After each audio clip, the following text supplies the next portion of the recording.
국토교통부 차관이 대구를 방문해서 김해 신공항은 최적의 선택이었고 대구공항과 관련된 K2 이전 문제는 대구시가 알아서 할 문제라고 밝혔습니다. 장애 등급제가 개편됩니다. 장애인 단체들은 예산 확충과 등급제 폐지 없이는 생색내기에 불과하다며 비판하고 있습니다. 포항과 울산을 연결하는 고속도로가 개통됐습니다. 고속도로가 지나가는 포항과 경주, 울산은 상생 발전을 위한 해오름 동맹협약도 체결했습니다. 알파고와 세기의 대결을 펼쳤던 이세돌 구단과 나눔의 가수 김장훈 씨가 독도에서 특별한 대국을 벌였습니다. 여러분 안녕하십니까? 7월 1일 금요일 아침 대구 MBC 뉴스투데이입니다. 7월의 첫날인 오늘 대체로 흐리고 오후부터 장맛비가 오겠습니다. 곳에 따라 돌풍과 천둥 번개가 동반되겠고요. 낮 기온은 어제보다 낮겠습니다. 이시정 기상캐스터입니다. 네, 7월의 시작과 함께 주춤했던 장마도 다시 시작되겠습니다. 이번에는 장마 전선이 꽤 오랜 시간 머무는 데다 비의 양도 제법 많겠는데요. 일단 오늘 오후부터 내일까지 대구와 경북 내륙 지역은 30에서 최고 80mm가량, 경북 동해안과 울릉도, 독도는 20에서 60mm가량의 비가 내리겠습니다. 또 주말 동안에는 시간당 20mm 안팎의 강한 비가 집중되겠고요. 바람도 무척 강하게 불 것으로 보여서 피해 없도록 대비를 철저히 해주시는 게 좋겠습니다. 기온은 어제보다 조금 더 내려가겠습니다. 대구와 안동의 낮 기온 28도 등 대부분 지역이 27도 안팎을 보이겠습니다. 한편 다음 주 수요일까지는 계속 장마 전선의 영향을 받을 것으로 보여서 우산을 늘 챙겨 다니시는 게 좋겠습니다. 날씨였습니다. 영남권 신공항 용역 후 폭풍이 여전한 가운데 주간 부서인 국토교통부의 차관이 대구문화방송을 방문해서 정부의 입장을 설명했습니다. 김해 신공항은 최적의 선택이었고 관문공항 역할도 할 수 있다고 했지만 대구공항과 관련된 K2 이전 문제는 대구시가 알아서 할 문제라고 밝혔습니다. 금교신 기자가 취재했습니다. 국토교통부 최정호 차관은 김해공항 확장안은 영남을 위한 최선의 선택이었고 용역기관이 활주로를 40도가량 틀면서 과거에 제기됐던 문제점이 해결됐다고 밝혔습니다. 또 3.2km의 활주로 한 개로 영남권 항공 수요를 해결하는 관문공항이 될 수 있다고 밝혔습니다. 3,050m 정도 있으면 지금 현재 가장 큰 비행기가 A380입니다. 그래서 A380 비행기도 이착륙이 가능하다는 게 전문가들의 판단입니다. 입지 발표 불과 한 달 전에 열었던 전문가 자문회의가 가덕, 밀양의 대결 구도로 진행돼 두 곳 중 한 곳이 입지로 결정될 것으로 알도록 한 데 대해선 자문회의 성격을 제대로 파악하지 못한 지방정부의 탓으로 돌렸습니다. 자문회의는 평가 항목과 배점에 관한 자문회의였습니다. 후보지에 관한 자문회의가 아니고. 근데 그 평가 항목과 배점에 대한 자문회의인데 지역에서 참석하신 분들이 이제 그 후보지에 대해서 장단점을 말씀하신 거고요. 정치적 고려와 관련해서는 배점 비중이 적어 입지 결정에 큰 문제가 되지 않았고 대구공항은 현재 운영에 별다른 무리가 없다면서 활성화 대책도 따로 수립 중인 것이 없다고 밝혔습니다. 대구공항이 K2 이전과 묶여있는 현실에서 국토부가 대구공항 존치를 밝혀놓고도 대구공항 문제는 대구시와 국방부가 알아서 해결할 사안이라고 선을 그었습니다. 전부 이전을 원하는지 아니면 남기를 원하는지 이것도 이제 나중에 K2 이전 과정에서 결정이 돼야 될 것 같고요. 근데 그런 것들이 아직은 결정이 안 돼 있기 때문에. 그러나 인구 200만 명이 넘는 대구에 민항이 필요하다는 점은 인식하고 있다고 밝혔습니다. MBC 뉴스 금교신입니다. 한편 국토교통부의 이런 입장에 대해서 지역의 전문가들과 대구시는 이해할 수 없다는 반응입니다. 관문공항의 역할을 제대로 할 수 있을지도 의문이고 국토부가 오해를 살 만한 행동을 했다는 겁니다. 이어서 권윤수 기자입니다. 김해공항이 제2관문공항이 되기 위해선 미주와 유럽으로 이동이 자유로워야 합니다. 이 때문에 A380 기종 등 대형 항공기 이착륙이 가능해야 해 활주로 길이와 폭이 중요합니다. 대구시는 그러나 국토부가 만들겠다는 활주로 폭 45m는 A380 기종의 최소 날개 길이 수용폭인 60m에 미치지 못하고 길이 3.2km도 부적합하다는 입장입니다. A380을 제작하는 에어포스사의 매뉴얼을 보면 최소한 3,450m의 활주로 길이가 필요한 곳을 나타나고 있기 때문에 입지 발표 한 달 전에 열린 자문회의에서 정부가 의도적으로 김해공항 확장안을 숨겼다는 게 지역의 여론입니다. 당시 참석자가 묻지 않았더라면 국토부가 답하지도 않았을 것이고 밀양과 가덕도 관련 지자체 전문가 그리고 중립지역 전문가와 회의를 열었으면서도 입지 장소를 위주로 회의를 한 것은 아니라는 주장은 억지에 불과해 보입니다. 또 국토부가 영남권 항공 수요 대응을 위해서 대구공항 존치를 언급했는데 현재 기부대 양여 방식으로 진행되던 국방부와 대구시의 K2 이전 논의가 중단됐는데도 국토부는 발을 빼고 있습니다. 대구항 존치하면서 존치에 따른 개발 비용의 축소분을 국토부 보장해야 하겠다라든지 그런 식의 대답이 있어야 된다. 또 부산의 반칙 행위에 대해 아무런 대응도 하지 않은 국토부가 이제 와서 용역 결과를 수용하겠다고 한 5개 시도지사 합의를 지키라고 대구 경북에 요구하는 건 앞뒤가 맞지 않은 행동이라고 날을 세웠습니다. MBC 뉴스 권윤수입니다. 정부가 30년 가까이 지속해온 장애 등급제 개편을 앞두고 지난해부터 장애인 지원 사업을 시범 운영하고 있습니다. 하지만 장애인들은 관련 예산 확충과 등급제 폐지 없이는 생색내기 정책에 불과하다고 비판하고 있습니다. 양관희 기자가 취재했습니다.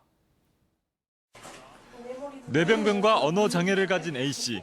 일상생활을 혼자 해내기 어려워 하루 10시간가량의 활동 지원 서비스를 원하지만 5시간만 지원받습니다. 2등급 중복장애로 판정받았기 때문입니다. 장애 등급이 단순히 의학적 기준에 따라 나뉘다 보니 개인적, 사회 환경적 특성을 반영하지 못하는 겁니다. 정부가 이런 사각지대를 해결하고자 1988년부터 지속해온 6등급 체계를 중증, 경증 2단계로 줄입니다. 활동 지원 등 장애인 지원 서비스도 장애 등급을 적용하지 않고 맞춤형 사업으로 바뀌게 됩니다. 그러나 현장에선 불만의 목소리가 높습니다. 대구에서 혼자 사는 지적장애 3급 정하상 씨. 장애에다 허리까지 다쳐 일을 할 수 없어 소득이 없지만 한 등급 차이로 장애수당 4만 원에 기초수급비 약 40만 원으로 생활하고 있습니다. 4만 원 가지고 너무 심한 안 좋아요. 그거 가지고 먹고 살려고 좀 어려워요. 그것도 올려줬으면 좋겠다 이런 생각했었습니다. 등급제가 개편돼도 정 씨는 경증에 속해 장애인 연금을 받지 못합니다. 기존의 의학적인 기준으로 단순화시켜서 이제 중경증도 의학적으로 나눠서 기존의 제도라도 유지할 수 있게끔 해놓는 조치거든요. 게다가 장애인 연금 수준이 선진국의 4분의 1에 불과할 만큼 관련 예산이 적은 상황에서 등급제를 개편하는 것은 장애인에게 실익이 없다는 비판이 나옵니다. 있는 자원 안에서 연계를 해주는 정도로만 그치고 있고요. 등급제 개편과 함께 중요한 거는 지원해야 될 서비스 총량이 늘어나야 된다. 정부는 내년 하반기부터 장애 등급제를 개편해 지원 사업을 추진할 계획입니다. MBC 뉴스 양관입니다. 포항과 울산을 30분대로 연결하는 포항-울산 간 고속도로가 완전 개통됐습니다. 동해 남부권의 새로운 발전 동력으로 기대를 모으고 있는데요. 어제 개통식에 맞춰 포항, 경주, 울산시가 상생 발전을 위해 해오름 동맹 협약도 체결했습니다. 보도에 김형일 기자입니다. 울산 포항 간 53.7km 구간의 고속도로가 완전 개통했습니다. 지난 2009년 착공해 2조 원의 예산을 투입했고 7년 만에 완공됐습니다. 울산과 포항 간 이동 시간이 30분대로 단축됐고 연간 1,300억 원의 물류 비용 절감 효과를 기대하고 있습니다. 남동해안의 지역 경제가 크게 성장하여 새로운 동해안 시대가 활짝 열릴 거라고 생각합니다. 또 국내에서 가장 긴 7.5km의 포암산 양북 제1터널도 설치돼 관심을 모으고 있습니다. 울산 포항 간 고속도로 개통에 발맞춰 동해 남부권 자치단체들도 새로운 상생 협력을 모색하고 있습니다. 포항과 경주, 울산의 인구를 합치면 200만 명 규모의 메가시티로 95조 원대의 경제 공동체를 만들겠다는 구상입니다. 새로운 동해안 시대, 신해양 시대가 우리 지역에 왔다고 생각되고 이걸 토대로 해서 대한민국 그 경제와 문화의 새로운 용성을 맞이하게 되리라고 생각합니다. 구체적인 목표로 환동의 경제중심도시 연합을 결성하고 동해 남북권 신관광벨트와 동해안 연구개발 특구 지정을 위해 힘을 모으기로 약속했습니다. 동해안 연구개발 특구의 지정을 통해 협력을 더욱 강화해 나가고 각종 산업의 연관성을 더욱 확대해 나가면서 지역 간 연대 관계를 높여 나가겠습니다. 동해 남북권 경제발전의 새로운 원동력으로 울산 포항 간 고속도로에 거는 시민들의 기대감이 커지고 있습니다. MBC 뉴스 김향일입니다.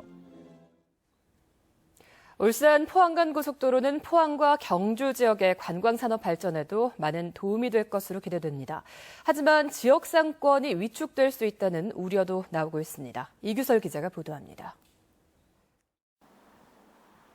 경주에서 울산을 잇는 7번 국도는 교통체증과 사망사고로 악명이 높은데요. 지금 제가 서 있는 곳은 7번 국도 경주 외동 구간인데요. 보시는 것처럼 신호등도 많아서 차들이 제속도를 내는데 방해가 되고 있습니다. 우선 새 고속도로를 이용하면 물류비가 얼마나 절약되는지 구체적으로 따져볼까요?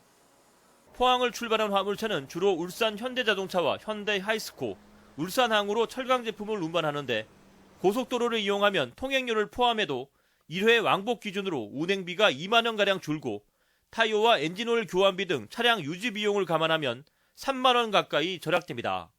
보통 1시간 반 이상 운송 시간이 걸렸는데 이 고속도로 개통으로 인해서 약 한 30분 이상 시간 절감할 수가 있는 효과가 있을 것으로 저는 생각하고 있습니다. 포항 구룡포항과 경주 간포항 등 동해안 항포구는 접근성이 좋아지면서 부산, 울산 관광객이 몰려올 것으로 기대됩니다. 특히 경주시는 동경주 나들목에서 3분 거리에 있는 문무대왕릉과 가문사지, 양남 주상절리를 묶어 경주의 새로운 핵심 관광 자원으로 육성할 계획입니다. 또 고속도로 개통으로 가까워진 간포항에 여객선 부두를 새로 지어 500톤급 연안 크루즈선과 간포 울릉간 정기 여객선을 띄울 계획입니다. 2017년도 상반기에 간포항을 국가항에서 연안항으로 지정 고시하고 그로 인해서 신라문화지역과 또 해양 관광을 접목하는 간포항으로 개발할 계획입니다. 하지만 쇼핑 인구의 대도시 유출은 불가피할 것으로 보입니다. 포항 요금소에서 부산 기장의 대형 아울렛까지 50분, 해운대까지는 1시간 남짓이면 닿을 수 있어서 지역 상권 위축이 우려됩니다. MBC 뉴스 이규설입니다. 문경에 이어서 대구와 경북 지역에서는 두 번째로 청도의 레일바이크 체험장이 문을 열었습니다. 청도구는 와인터널과 소싸움 경기장 등 인근 관광자원과 연계해서 체험형 관광산업으로 키워나갈 계획입니다. 한태현 기자가 보도합니다. 해철도 구간 위로 레일바이크가 시원스럽게 달립니다. 4명이 함께 페달을 밟으면 속도감도 만끽할 수 있습니다. 청도군이 지난 2014년부터 110억 원을 들여 만든 레일바이크가 오늘 개장합니다. 2.5km 구간을 왕복으로 달리면 50분가량 걸립니다. 우리 레일바이크는 편도 운행이 아니고 왕복 운행입니다. 그래서 타 지역에 있는 레일바이크와 차별화를 했습니다. 그리고 아마 타보시면 알겠지만은 내리막 구간, 오르막 구간 약간씩 있어서 타는 묘미가 아마 있을 거라고 그렇게 생각이 됩니다. 레일바이크 체험장에는 이색 자전거도 체험할 수 있고 향토 출신 이호우, 이영도 현대 시조 시인을 기리는 시조공원도 조성되어 있습니다. 새마을 발상지 테마공원, 그다음에 와인터널 소싸움장, 프로방스 비축제장과 연계해서 하면은 충분한 시너지 효과가 있다고 기대합니다. 청도군은 레일바이크 체험장 옆에 자전거 공원도 조성하고 있어 이 일대를 복합 체험장으로 키워나갈 계획입니다. MBC 뉴스 한태현입니다. 알파고와 세계 대결을 펼쳤던 이세돌 구단이 나눔의 가수 김장훈 씨와 독도가 우리 땅임을 전 세계에 알리고자 독도에서 특별한 대국을 벌였습니다. 김기영 기자가 보도합니다. 민족의 섬 독도에서 이세돌 구단의 대국이 펼쳐졌습니다. 상대는 아마 6단으로 바둑 홍보대사인 가수 김장훈 씨입니다.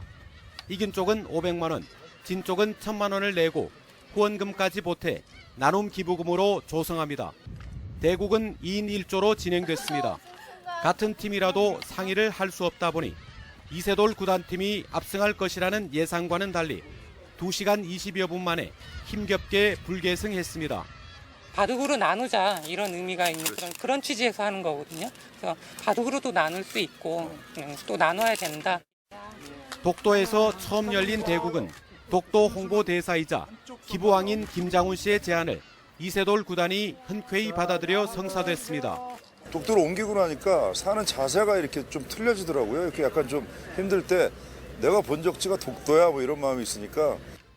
SNS를 통해 전 세계에 생중계된 대국에서 우리의 바둑 영웅은 독도가 대한민국 영토라는 사실을 무언의 훈수로 각인시켰습니다.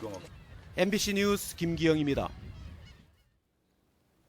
한국은행 대구경북본부에 따르면 대구경북 제조업의 지난달 업황지수는 65로 전달보다 5포인트가 떨어졌는데 중소기업은 1포인트 올랐지만 대기업 업황지수가 13포인트나 떨어졌습니다. 또 전국 평균인 71보다 6포인트가 낮아 지역 제조업 경기가 다른 지역보다 더 나쁜 것으로 분석됐습니다. 이번 달 대구 경북 제조업 업황지수는 65로 전달보다 9포인트나 떨어져 미래를 비관적으로 내다보는 것으로 조사됐습니다. 오늘부터 대구 시내 전체 초중고등학교 앞에서 담배를 피울 수 없게 됩니다. 이에 따라 오늘부터 학교 출입문에서 50m 이내의 학교 절대 정화구역은 금연구역으로 지정되고 구군별로 3개월에서 6개월까지 계도 기간을 가진 뒤 흡연을 단속합니다. 학교 절대 정화구역 안에서 담배를 피우다 적발되면 2만 원에서 3만 원의 과태료가 부과됩니다. 대구시는 교육청, 구군보건소 등과 협의한 끝에 대구시 내 모든 학교 절대 정화구역을 금연구역으로 지정했습니다. 대구시가 올 하반기 국과장급 인사를 단행하고 33명을 발령했습니다. 신임 창조경제본부장인 최삼용 국장이 자리를 옮겼고 시민행복교육국장인 강전문 과장이 승진 발령됐습니다. 또 도시 재창조국장인 김광철 과장이 보건환경연구원장인 김영일 과장이 각각 승진했고 건설본부장 직무대리인 김문희 서기관이 자리를 옮겨왔습니다. 대구와 중국 충칭을 오가는 전세기 노선이 개설된 가운데 모레 처음으로 전세기가 대구에 도착합니다. 이 전세기에는 중국 관광객 185명이 탑승할 걸로 예상되는 가운데 대구시는 이날 새벽 5시 전세기 도착에 맞춰 첫 방문자 꽃다발 증정과 탑승자 기념품 증정 등의 환영 행사를 엽니다. 특히 전세기가 운항하는 2달 동안 충칭 등지의 중국 관광객 2,200여 명이 대구를 찾을 것으로 보고 관광 안내와 관광지 홍보 등 밀착 지원에 나설 계획입니다. 대구시가 오늘부터 이달 7일까지 사회적 기업 주간을 맞아 다양한 기념 행사를 엽니다. 첫날인 오늘은 대구시 중구 성내동과 대신동 쪽방촌 주민들에게 사회적 기업이 만든 생필품을 전달하고 청소와 방역, 벽화 그리기 등 봉사 활동을 한 뒤 저녁에는 수창초등학교에서 마을 주민들과 함께하는 기념 음악회를 엽니다. 또 이달 5일에는 사회적 경제지원센터에서 사회적 경제 활성화 포럼을 여는 등 영화 상영과 각종 설명회도 이어집니다. 현재 대구에는 사회적 경제기업 101개와 협동조합 404개, 마을기업 85개가 설립돼 운영되고 있습니다. 대구지방법원은 10살짜리 아들을 회초리로 때린 혐의로 기소된 40살 A씨에게 징역 4개월의 집행유예 1년을 선고했습니다. A씨는 지난 3월 자신의 집에서 아들이 평소 거짓말을 하고 집에 늦게 온다는 이유로 욕설을 하며 회초리로 아들의 등과 허벅지, 얼굴 등을 수십 차례 때린 혐의로 기소됐습니다. 재판부는 아들을 훈육하기 위한 목적으로 이 같은 행동을 했다고 볼 여지가 있다며 판결 이유를 설명했습니다. 대구지방법원은 또 자신의 아들을 흉기로 위협하며 상습적으로 폭행한 혐의로 기소된 40살 A씨에게 징역 1년을 선고했습니다.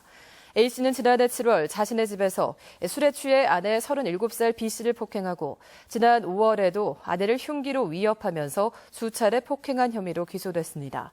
재판부는 A씨가 이전에도 아내를 폭행해서 가정폭력 치료 강의와 보호관찰 명령 처분을 받았지만 이 기간 중에 또다시 범행을 저질렀다며 판결 이유를 설명했습니다. 대구시 선관위 신임 사무처장에 박태섭 전 충북 선관위 사무처장이 취임했습니다. 박태섭 사무처장은 영덕 출신으로 대구시 선관위 지도과장과 관리과장, 충북 선관위 사무처장 등 선관위의 업무 전반을 두루 경험한 선거 전문가로 평가받고 있습니다.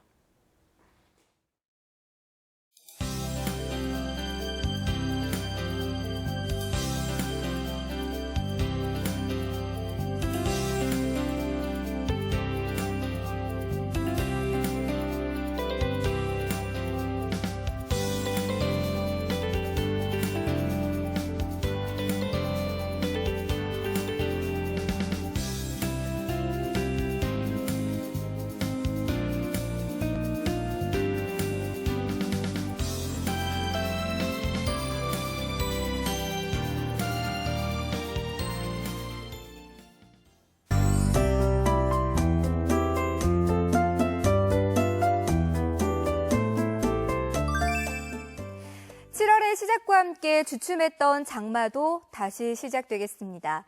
이번에는 장마 전선이 꽤 오랜 시간 머무는 데다 내리는 비의 양도 제법 많겠는데요.